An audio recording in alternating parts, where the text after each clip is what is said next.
Good morning, everyone. I invite you to rise in body or in spirit, grabbing our teal hymnal as we turn to the very first song, hymn number 1000, Morning Has Come. In the teal hymnal, hymn number 1000, Morning Has Come.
Good morning.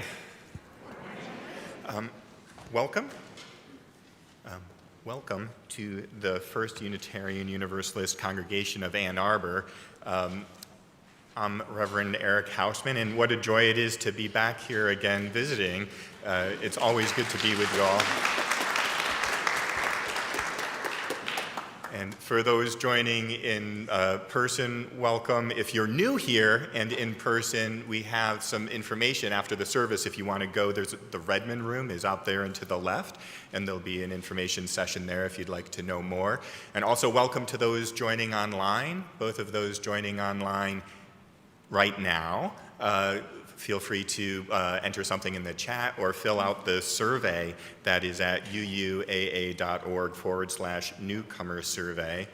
Welcome also to those who are joining at some point in the future watching this, but still connecting in this moment, in these words, with these people and this music. There are some exciting events coming up. One of them is a Friday Fun Night, which sounds awesome. It's the Trans Sanctuary Getting Creative at Friday Fun Night, LGBT Sanctuary Group, and Fiber Arts. That'll be Friday, March 21st from 5:30 till 8:30 in the social hall. There will be a taco bar dinner, assorted crafts, drag queen story time, and trivia. Also, this afternoon, Melanie DeMore, a renowned 3-time Grammy-nominated singer, songwriter, and activist, will lead a community sing today from 3 to 5, hosted here at UUAA by the Threshold Singers of Ann Arbor. All are welcome to attend this free event. She will bring lots of joy and good music. As we prepare our hearts for worship this morning, I'm reminded of the words from Gary Kowalski, who was a longtime minister in Burlington, Vermont, and the first Unitarian preacher I ever heard in my life. And he offers these opening words. In this hour, may our spirits be renewed. In this gathering of friends, may we be ready to extend ourselves to those in need and with trust to receive the hand that is offered. In this community of ideals, may we remember the principles that guide us and reflect upon those things that give meaning to our lives, renewing our dedication to serve the highest that we know. In this time of worship, may our minds be open to new truth and our hearts be receptive to love as we give thanks for this life we're blessed to share.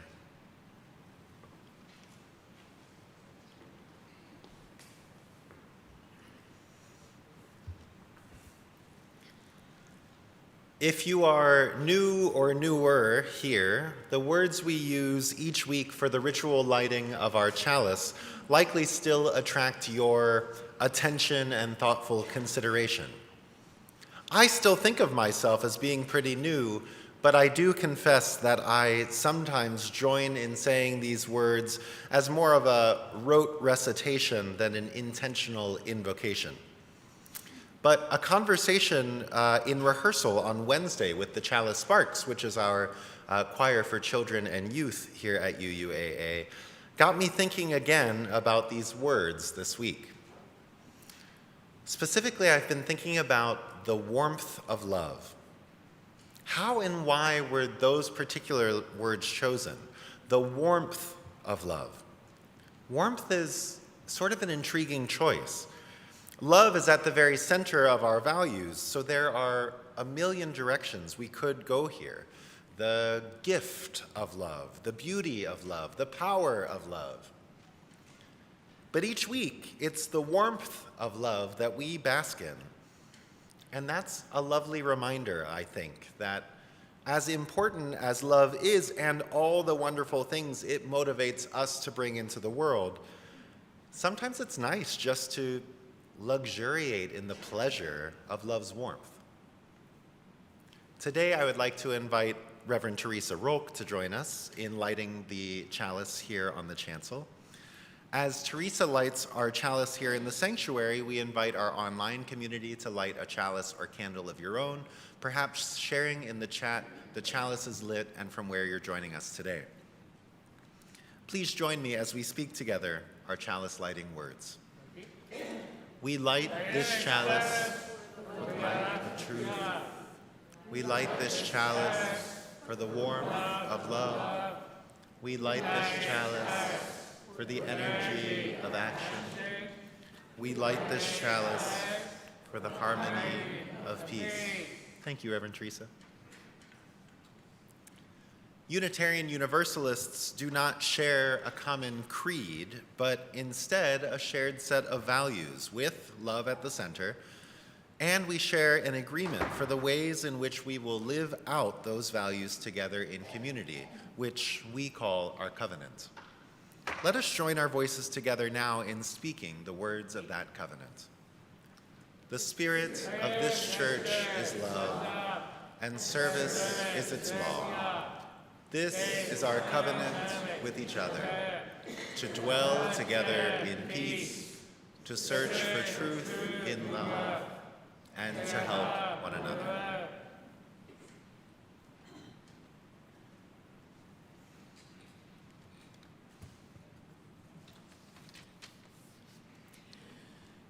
I'm guessing these days many of us are spending a lot of time focusing on the news and events happening all around us. And these things are making us feel bad. Not just bad, but horrible, or sick, incredulous, furious. So for this next hour together, let's shift our focus and take time to think about what makes us feel good.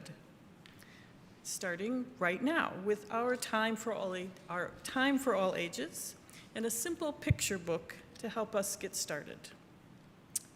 The Feel Good Book by Todd Parr.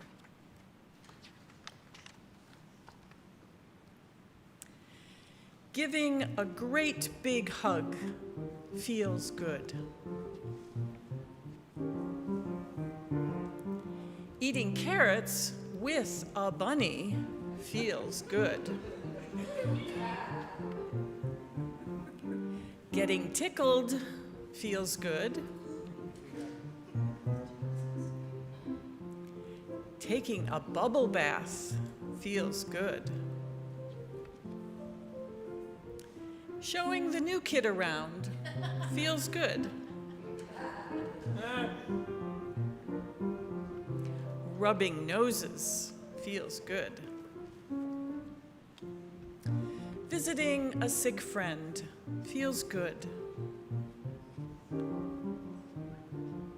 Crying when you're sad feels good. And laughing out loud feels good.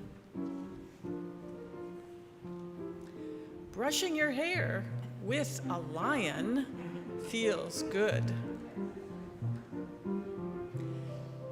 Catching snowflakes on your tongue feels good. Reading a book under a tree feels good. Watching your grandma and grandpa dance feels good.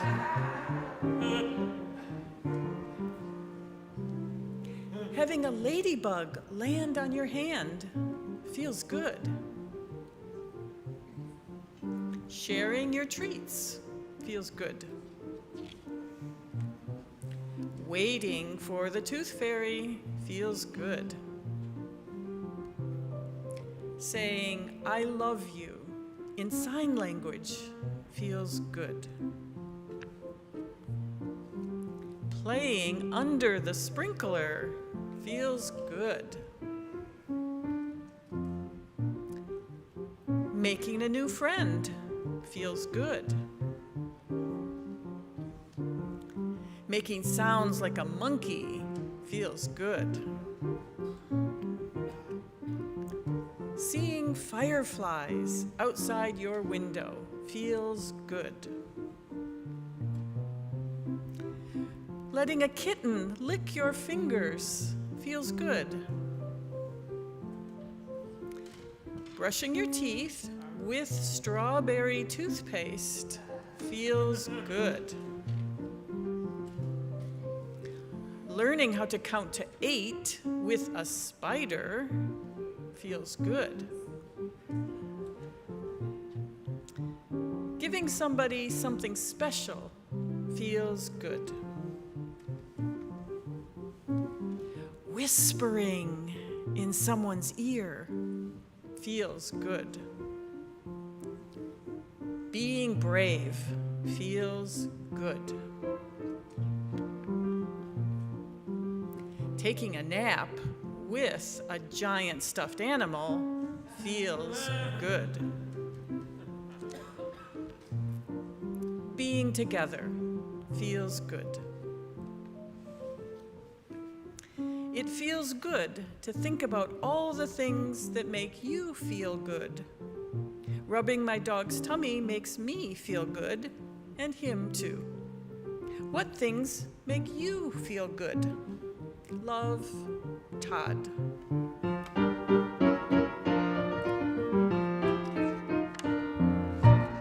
The end.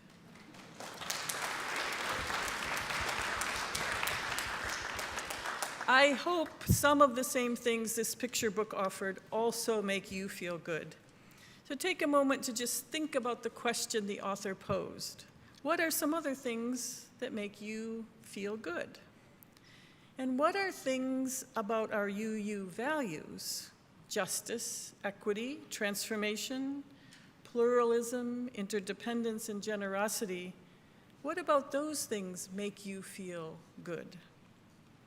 Hold on to these things that feel good and know that it is important and okay and necessary to your well-being to hold and savor the moments that make you feel good, especially in the midst of these very difficult times. Now, singing is one thing that makes me feel good, and I hope you also. So let's sing together a couple verses of hymn 118, This Little Light of Mine, as we close out our time for all ages. This little light of mine, I'm gonna let it shine. This little light of mine, I'm gonna let it shine. This little light of mine,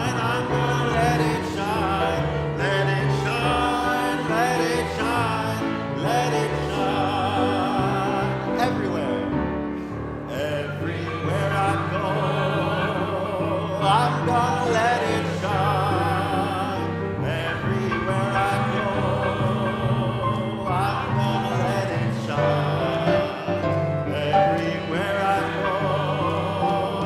I'm gonna let it shine, let it shine, let it shine, let it shine.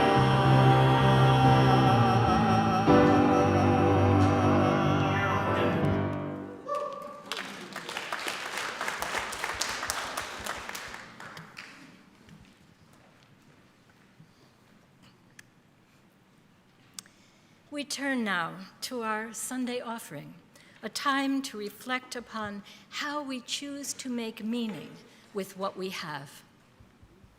I love the mindful nature of this practice. We offer gifts to each other, financial or otherwise, and when we do, we lift each other to greater purpose, amplify our voices, and create beloved community. In our giving, we join together joyfully to proclaim our mission and our dreams, just as we grant each other strength to oppose the forces threatening the world we envision. Let us not forget this simple truth about the spiritual practice of giving. It feels so good. So, let's indulge ourselves, shall we? I invite your participation in this morning's offering, which will go to the programs and ministries of this congregation. As always, you have a few options. You may text UUAA to 73256, or go to uuaa.org/giving and select weekly offering for the fund.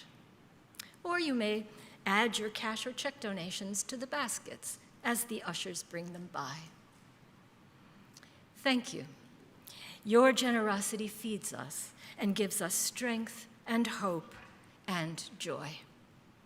I invite the ushers to please come forward, as this morning's offering will now be gratefully given and received.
Chalice bells, thank you.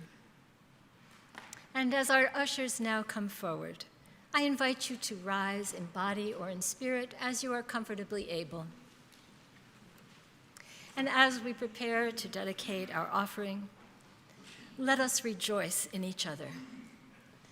Together, let us say, to the work of this congregation, which is weaving a tapestry of love and action, we dedicate our lives and these our offerings. Thank you. You may be seated.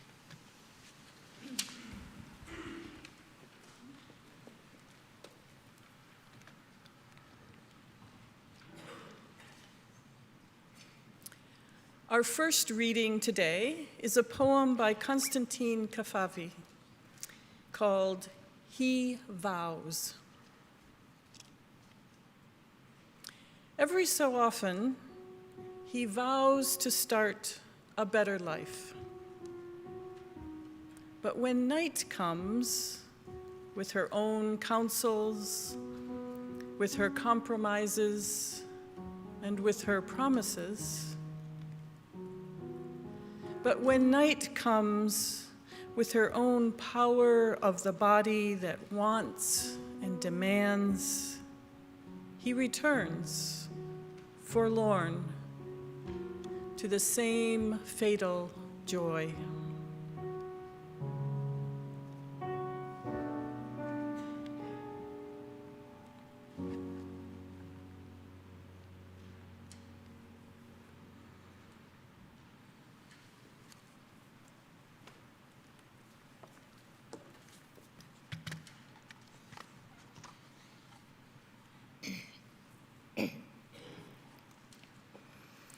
Our second reading is from the poem Catalogue of Unabashed Gratitude by Ross Gay. Friends, will you bear with me today? For I have awakened from a dream in which a robin made with its shabby wings a kind of veil behind which it shimmied and stomped something from the south of Spain, its breast aflare, looking me dead in the eye from the branch that grew into my window. Coochie-cooing my chin, the bird shuffling its little talons left, then right, while the leaves bristled against the plaster wall, 2 of them drifting onto my blanket, while the bird opened and closed its wings like a matador giving up on murder, jutting its beak, turning a circle, and flashing again the ruddy bombast of its breast, by which I knew upon waking it was telling me in no uncertain terms to bellow forth the tubas and sousaphones, the whole rusty brass band of gratitude not quite dormant in my belly. It said so in a human voice, bellow forth. And who among us could ignore such odd and precise counsel?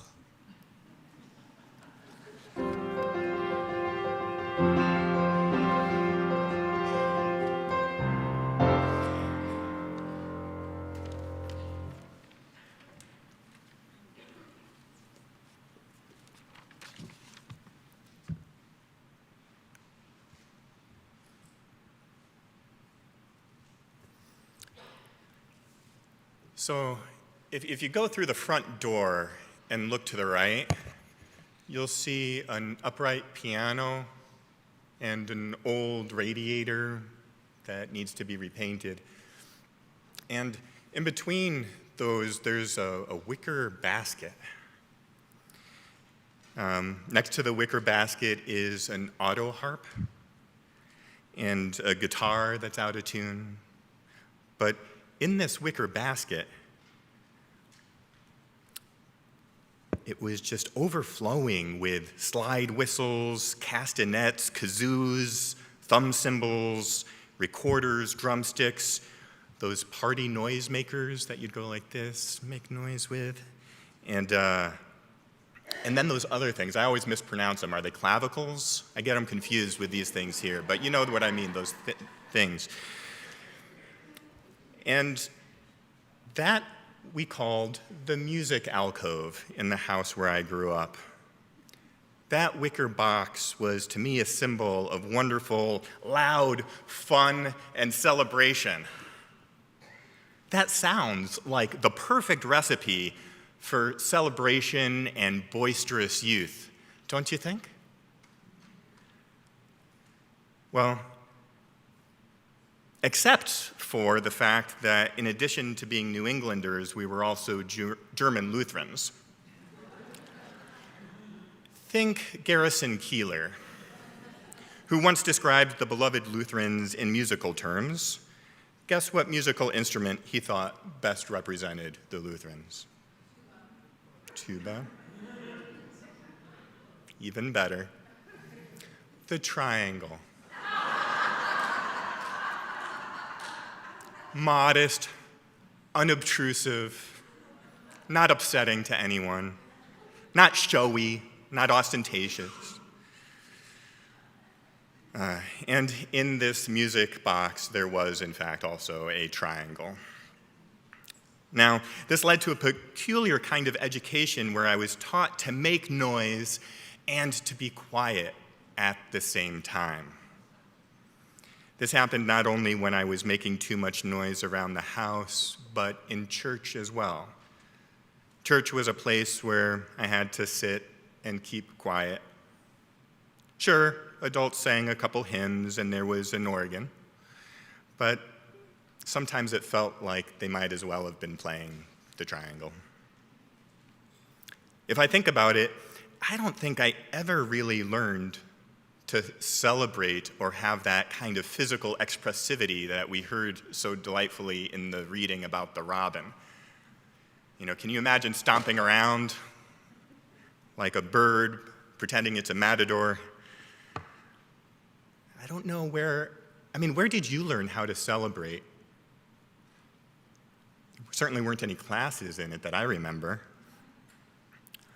And through the years, there were things that I've learned and maybe had to unlearn along the way. You know, to think of it, I think through the years, I wasn't so much taught to celebrate, but to cerebrate. Yeah, for those, you can look it up. It really is a word. Cerebrate, it means to think or to cogitate. And we good Unitarian Universalists are quite good at cerebrating. Perhaps especially in a university town like Ann Arbor, we may feel like we're especially good at cerebrating. But are we good at celebrating? Now, I know that some of you can shake it like a Polaroid picture. But then there's other of us that struggle with it. And I sometimes feel a little bit like I should be embodying this rather than just talking about it. Like if I could do like the Running Man or the robot Running Man. I don't know how that would work. Whatever it is, it's not good. And what I realize in doing this is that I have poor role models in celebrating and that embodiment of pleasure and joy in the world, that the models I grew up with was more confined. Like, you should have fun, but you should do it in very clear, mediated ways. So what I was left with was, as a kid, being torn between when church would use the liturgical language of celebration, which was pretty solemn, versus the only other reference I knew at the time was that Kool and the Gang song. You remember that? Celebrate good times, come on. So you get glimpses of it at birthday parties, but at church, it felt so conflicting because we'd use the word celebrate, but it didn't seem like there was any celebration going on. Now, part of the problem might actually be that the etymology of celebration has nothing to do with partying so much as to frequent in great numbers to assemble to honor. In that regards, celebrating Mass or celebrating a religious ceremony has that sense of gathering and solemn honoring of something. But can it also be maybe a little fun? We could try. Because the second definition of celebrating is all about cooling the gang. It's fun and festive, it's enthusiastic, it's honest and unprotected, it's party time. And each of these two meanings of the word operates independently. You can have ceremonies without fun, and you can have fun without great numbers, but when these two things come together, what a glorious thing that can be. How often do we see it in our services? We see nods. This is a happening congregation, but I kind of wish if I grew up here, I might have been a different person too. There's truth in that.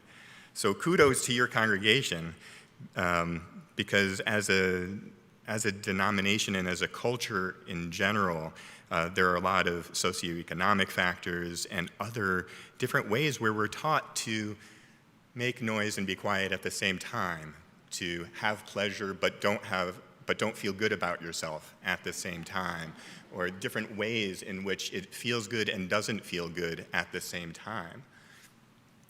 And there are certainly good ways of putting guardrails on so that we're not harming other people and that we're being transparent and honest and in line with our own values.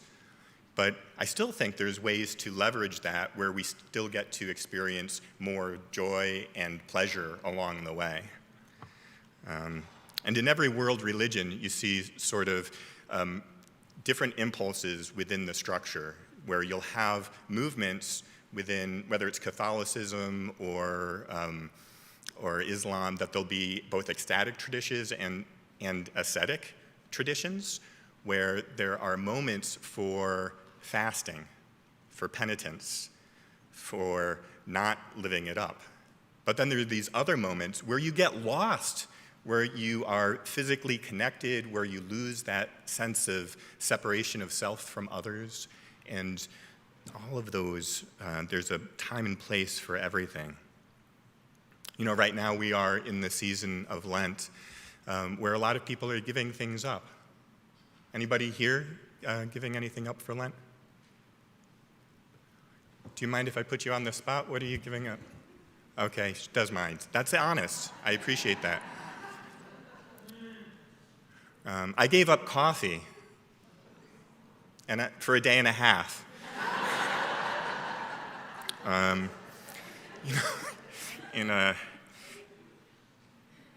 In base 8, that works out. The math works out. No, it doesn't work out. But the giving things up, I think, makes a lot of sense when one is otherwise in a way of living where one is already experiencing the fullness of life. That to take a pause and to give something up is a great way of anchoring and centering in the midst of that. However, if you are feeling like you might be in a place where you feel restricted or aren't thriving and aren't experiencing the physical joys of being alive in the world, it's possible that the spiritual challenge for this time of year, too, as a different kind of Lenten practice, would be, instead of giving things up, of living into more pleasure. And what would that look like? Because that would also be a shift in our religious lives. But it's hard because we've been told so often that pleasure is bad in different ways. It could be dangerous, it can be self-indulgent, it's fleeting, it detracts us from more important things. It can be associated with excesses, with sin, with irresponsibility. We're taught that too much of it makes us weak or dependent or hedonist or valuing pleasure more than the things we really care about. Sometimes that sets up a kind of false dichotomy where if one cares about the happiness of others, you should give up your own happiness and put all of your efforts into creating more enjoyment for other people who don't have it as good. But it can set us up too, because there's different energies that can motivate us in life. Sometimes anger can be very motivating. Sometimes compassion can be very motivating. Sometimes the feel-goods can be really motivating. And so when we think of the story for all ages, of the different things that feel good in life, helping others feels good. Caring about justice, signing petition letters, acting in accordance with our core values, that feels good. Like it should. We should be able to feel that in our bodies when we're doing good work, that should feel good rather than be another obligation that we do with some kind of, when ourselves are not fully integrated, we can carry things that like knot us up rather than let us be fully expressed. There are so many things that can keep us from enjoying life, and among them is a natural trauma response as well, where there's sometimes a sense of lack of safety in order to just be who you are and to experience the joys of life. That there can be dulling effects from that we don't always think that we deserve it either sometimes. Now, there's differences for sure in how we might think about re-engaging pleasure, even as a religious discipline. One example is in the writings of Adrienne Marie Brown, who wrote a book called Pleasure Activism. And she writes, "Pleasure is not one of the spoils of capitalism. It is what our bodies, our human systems, are structured for. It is the aliveness and awakening, the gratitude and humility, the joy and celebration of being miraculous," end quote. We were made for pleasure, not reckless, mindless consumption, but the kind of deep, nourishing joy that reminds us we are alive, the kind of pleasure that reconnects us with our own bodies, with one another, and with the earth. When we strip pleasure from our lives, we do not become more virtuous. We become more numb, more disconnected, more resigned to systems that tell us to work harder, to push through, to ignore the ache in our muscles, the hunger in our bellies, the longing in our souls.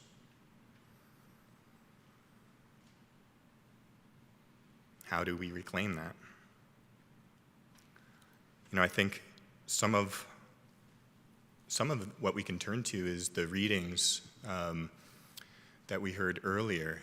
The first poem that was He Vows by Konstantin Cavafy is talking about longings that we might have, that one might feel like a twinge of like needing to have it in the night or not having it out in the open. And so the difference between that versus the second reading, which was about the robin stomping around.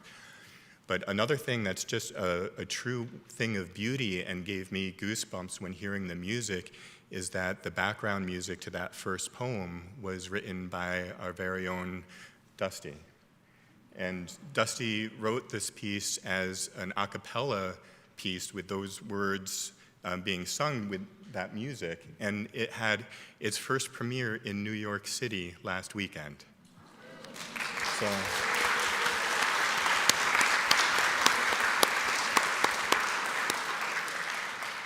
and that's another example where, like, not only the music gives me goosebumps and joy, but the community that helps, support this and integrate this is pleasurable and is a good part of the work that we do together. And as that second reading said with the robin stomping around, I was actually thinking, like, where do I experience pleasure in the world these days? And so this was the most fun service prep I've had in a while, because part of my homework, read a few books, check, I was reading the Greek hedonism schools and different things, like you can thank me later for not referencing those. But part of where my energy went was saying, like, where do I experience joy and physical pleasure? Like, where do I feel guilty about it? Where do I feel easy about it? So on my homework list, I was like, go to a nice restaurant, have some nice food. I felt guilty. I enjoyed the food, but I also felt like part of me felt like it was irresponsible to go out to eat when I should be cooking at home. I got up at 3 in the morning, or what was it, 2:15 to see the lunar eclipse. Did anybody else wake up in the middle of the night, the lunar eclipse? It was a brisk night. I remember feeling the crispness of the air in the middle of the night and being part of a miracle where like the moon turns red, and that so strange. Like, we live in a strange world. And to see that and be reminded of that is also enlivening. I saw another robin in the field wrestling with a worm that I swear looked larger than the robin was, but it was all in. It was like gorging and eating and just like unabashedly living out loud in a way that I don't think I'm capable of. But I'm like taking notes of like what would that look like to really just be all in, or to sing with gusto when I don't sing well, or to do the things, but to be fully expressed is terrifying. But how freeing that would be. Are there any joys in your life that you feel like you feel like you're toning it down because other people want you to, where you can't fully be expressed?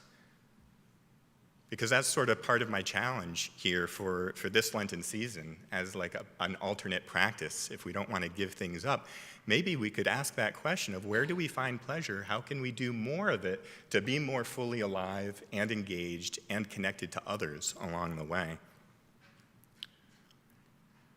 And so I invite you today to love the fleshy parts of your body, to listen to them, to honor them, to taste something sweet without guilt, to move your body not for punishment but for joy, to embrace delight as sacred.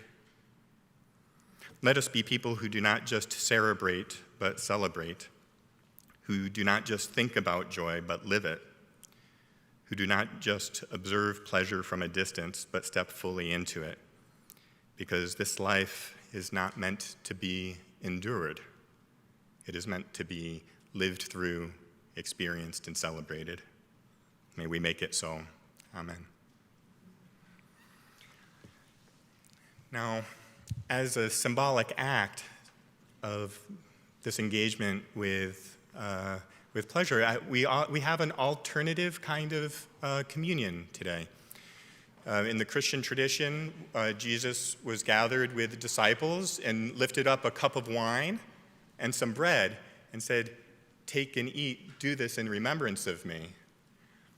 I mean this with reverence, I don't mean this irreverently, but it's worth noting that chocolate was not one of the options at that table.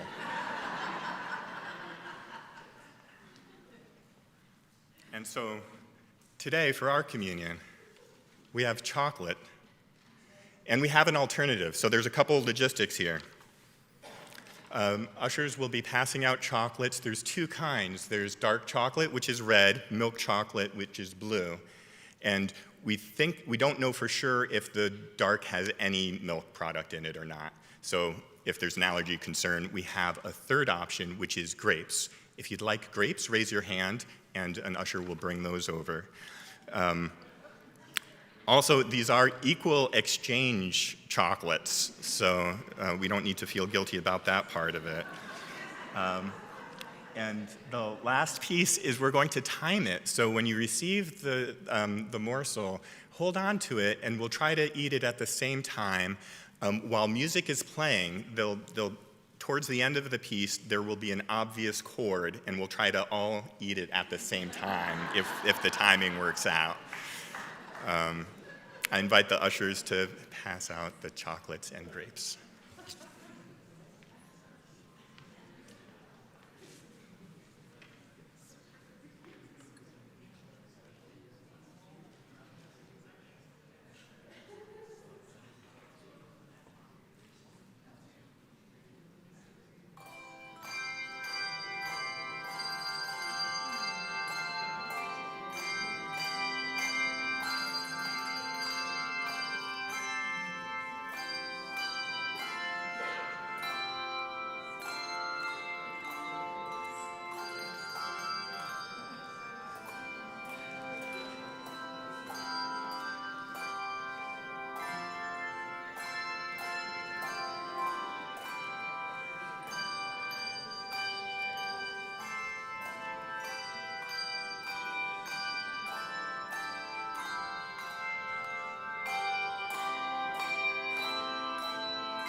No need to rush swallowing that. You just can make those sounds like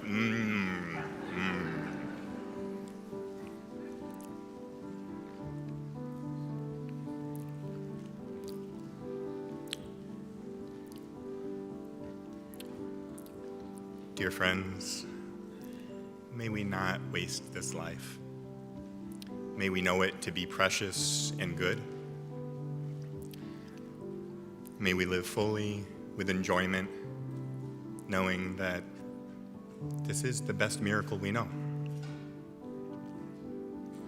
In the words of Theodore Parker, may ours be a religion which, like sunshine, goes everywhere. Its temple, all space. Its shrine, the good heart. Its creed, all truth. Its ritual, works of love. Its profession of faith, divine living. Go in peace, dear friends, and go with joy. To help us go with joy, would you rise in body or in spirit and turn in our teal hymnal once again, now to hymn number 1030, Sia Hamba. Hymn number 1030, Sia Hamba.